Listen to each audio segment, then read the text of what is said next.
We know what day it is. You know Great what that job on means. these decorations. Remember, guys, show the world. Let them know it's Halloween. Hit it! I wouldn't change places. Alright, I'm not gonna make you guys sit through the whole thing. This is anything can happen on Halloween. I don't remember what the name of the original movie that this song was, but it's like Tim Curry, and I thought this was kind of the appropriate the appropriate song for this year, considering this production value is very reminiscent of the DNC earlier. Plus, I love this video. I watch this every year around Halloween time, and the Mega 64 guys make me laugh. And this is the kind of stupid stuff that I laugh at. So, what am I talking about on Halloween? Well, there are various political things going on, but I'm actually not gonna. I'm not gonna do a politics for this video. I'm gonna actually do a Halloween theme. As I hear people footsteps above me, a Halloween themed. I don't say spooky stories, but supernatural experiences, to say the least. So, I am not one of those believe in the spooky supernatural. I find it interesting, particularly when it comes to like scientific stuff. Like I love the black projects and UFOs and transdimensional things. Like I think that's all wonderful and interesting and fun, and I like to entertain the idea that it is reality.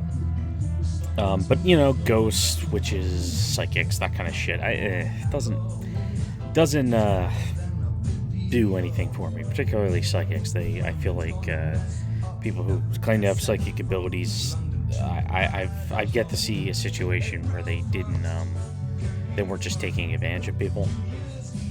What was his name? John Edward was for a while. He was like that TV one, and you can always find somebody.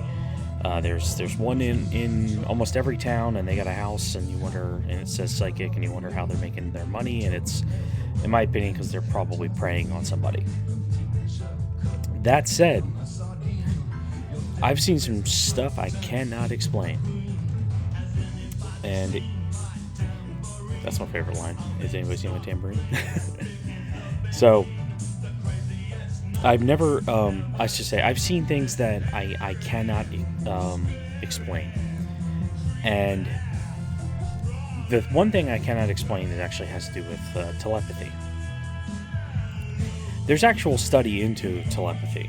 I think there's a group in, San Francisco that actually is like a university that looks at it. Cool. And, cool, yeah. And they're like an actual thing, and they think that the phenomena is real. They're trying to measure what's going on, which is basically, whether you want to say it's thought transference or it's something weird goes on. I mean, same thing like spooky action at a distance. You could argue that's a form of telepathy in a lot of ways. Whatever. I don't know really what the science is. And I know the military invested money into it, and whether they did that to fake out the Russians, because the Russians invested money into it, and we invested money into it. I know police agencies still hire psychics for some unknown reason. I could not imagine anything good coming out of that. Well, I won't use their video for my background. That wouldn't be too fair. We'll give them a still image. See what's happening.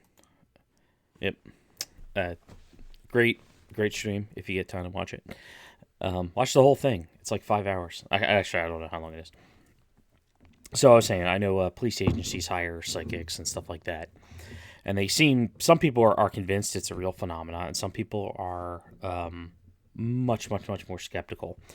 And I don't know why. Part of me thinks that probably police agencies hire these people because they are creative. They kind of think outside the box a lot of the time.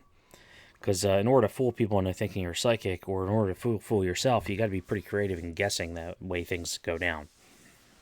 They're usually wrong. I don't know why that's still a phenomena it makes you think, oh, maybe there's something to it. But then again, that it's confirmation bias. Just because they use them doesn't mean that they're effective. So, what was my experience? My father is one of 10 kids. He is less than a year older than his younger brother, Mike, and they were in the same grade. They grew up together, and they were just they're the closest probably in the family because their age difference is the same, and their grade was the same. Just really close. And then when you have a big family like that, having somebody who you can be that close with is pretty cool. I only have a sister. She's only 14 months younger than me, but it's different when his brothers versus brother and sister. It's just I know it's not the same. So his brother from pretty early on, he's suffered from type 1 diabetes. And as a lot of you guys know, it really wasn't until recent breakthroughs with basically like computer managed insulin and stuff. Type 1 diabetes was very, very difficult to live with. You had to have needles with you, and you had to do the insulin injections, and people's arms would be just like ripped up terribly from that. It was a very, very difficult thing to manage, and it was really easy for somebody who was type 1 diabetic to then have a sugar imbalance. And the problem with the diabetes is that as your sugar goes out, you pretty much have like a breakdown in cognitive function. You'll come off like a crazy person. You'll pass out. You won't be making good decisions. You can't save yourself. It's not even like I'm feeling I'm having heart palpitations. Take me to the hospital. It doesn't work like that. It sets in a lot more subtly, and then all of a sudden you're in trouble. And anybody who's had family members with type 1 diabetes, they know if somebody's going into diabetic shock or having problems, that's pretty much fatal if somebody doesn't recognize what's going on. And I've witnessed this phenomena twice personally. Once I was actually with my father, and once I was home. My mother, however, she's witnessed this multiple times. And what it is that when my uncle, who's my father's brother, would be in basically medical need, basically something would go wrong with the diabetes. Either he missed his insulin somehow, he lost something, basically something. He was going into diabetic shock and having problems. My father would always know. He would get a sense that something was wrong. And this is pre-cell phone. So he would get a sense that something was wrong. And then he would just go out and find him.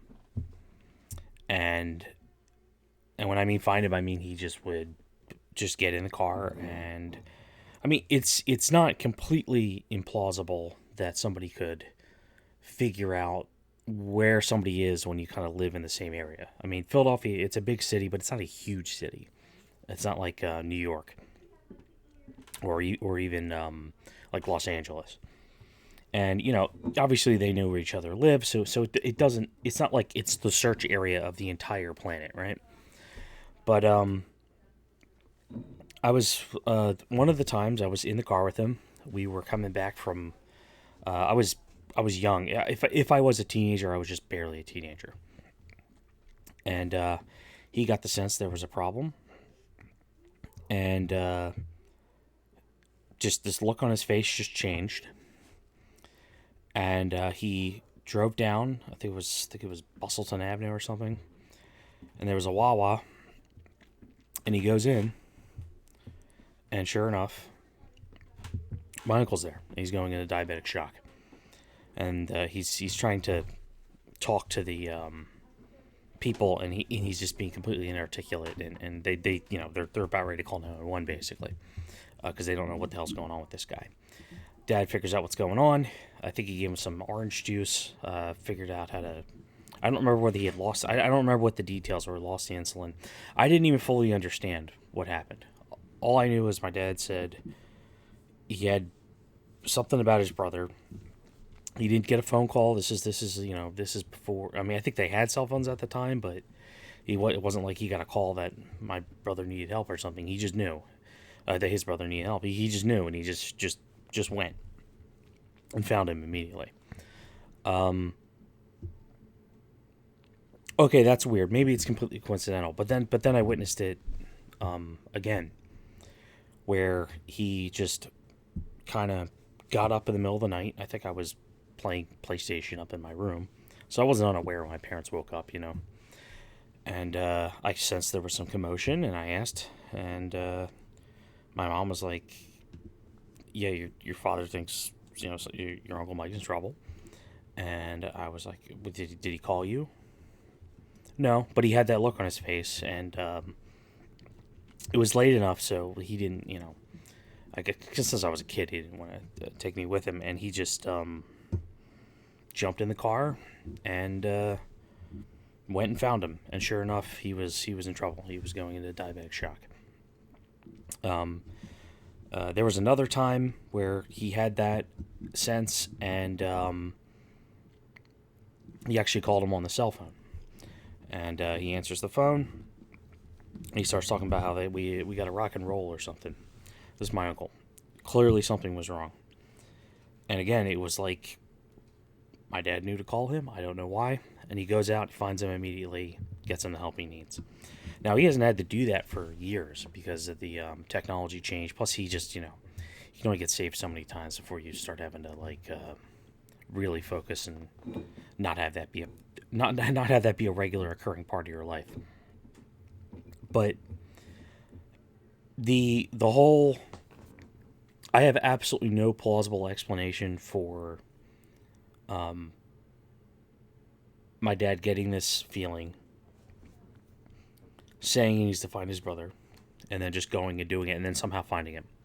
You could argue that maybe, he subconsciously kind of knows the places he could be, right? Fair enough. But the whole thing about him being in trouble, he has never once gotten that feeling, called, went and found him, or went and could find him, and had him be okay. That has never once happened. It's never once has he woken up at at 2 a.m. and went and found his brother, or just had that feeling and then called him and everything was fine. That has never once happened. And I cannot explain what was occurring.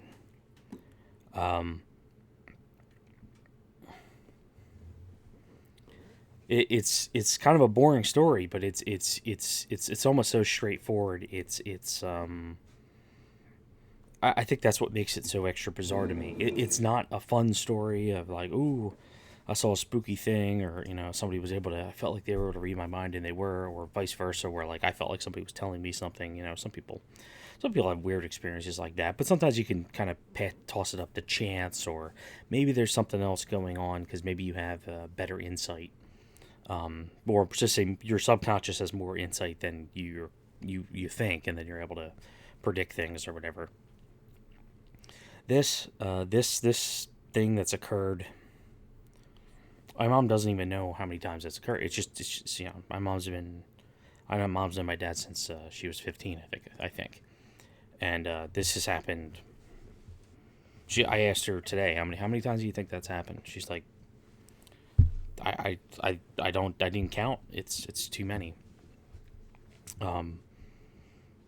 So that's over 30 plus years, probably more than that, for about 40 years period of time that and I don't know. The thing is like I don't know, is this an ability or something, because there's no way to test it, I mean, outside of that weird experiment they had. I think it was the CIA who did it, and they had like a rabbit who gave birth to like a bunch of bunnies, and then they separated it from her, the mother rabbit, from the babies, and they were monitoring the brain waves, and then they killed the babies pretty gruesomely one by one, and the mother was reacting as that was happening. They had controls and stuff. There was some they said there's some sort of neural connection, and they don't understand why. Could that be completely coincidental? Maybe. But who wants to be the guy to run that experiment 300 times, right? And I'm wondering if if this is an actual scientific phenomena, is it hereditary? It wouldn't surprise me. I've never had an experience where my sister's been in trouble, but she's also never been in really life-threatening trouble where I wasn't already just like right there because I was a kid. We've had our fair shares of bumps and bruises and falling on cement and getting stabbed. It's pretty. We weren't sheltered kids, but we did manage to find ways to hurt ourselves in suburbia, if that makes any sense. So I haven't felt this experience. I haven't felt this for my dad. I'm with him a lot. He was in peril one time when I was not there, and I didn't get any kind of, not that I remember, signals or anything. But he ended up being okay, thank God. But I've never experienced it or tried to recreate it or do anything like that. I can just tell you what I witnessed, and it's just weird. Is there a completely coincidental explanation for this? Maybe. But I don't see it. And I'm not somebody who believes in, paranormal stuff or big conspiracies or anything like that. It's just something let's just say I'm not somebody who believes when somebody comes out and says, oh, they have telepathy.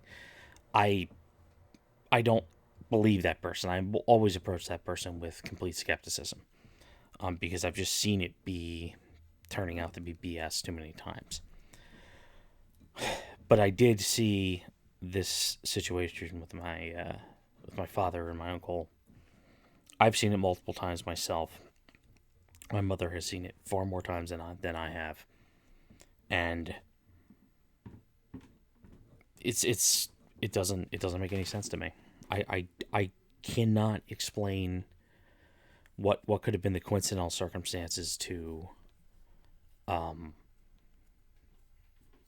make this as accurate and as many times as it occurred.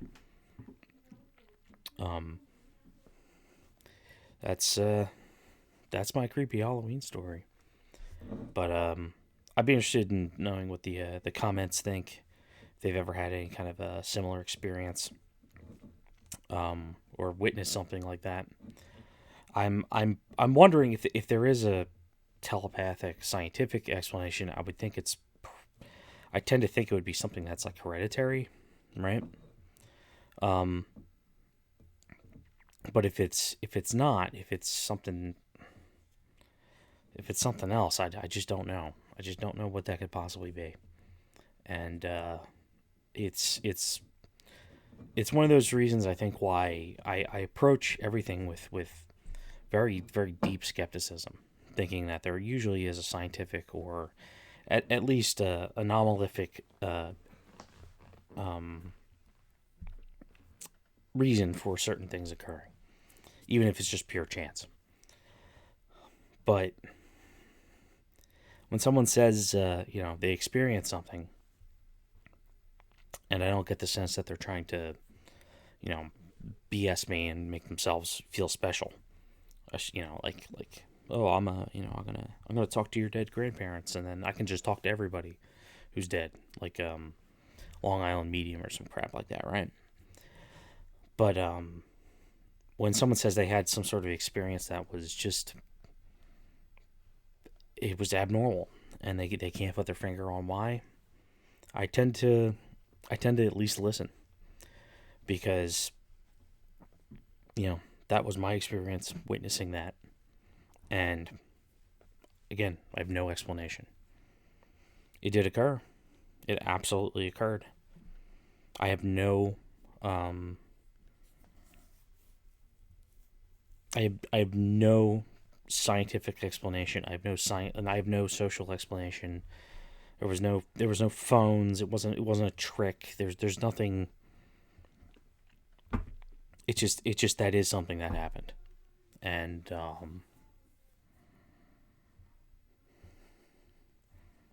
I don't know. I just do not know. So, well, I don't know if you're creeped out or not. It's not so much a creepy story as is the implications are wild. So that's all. Hope you guys have a good Halloween, and I'll talk to you later.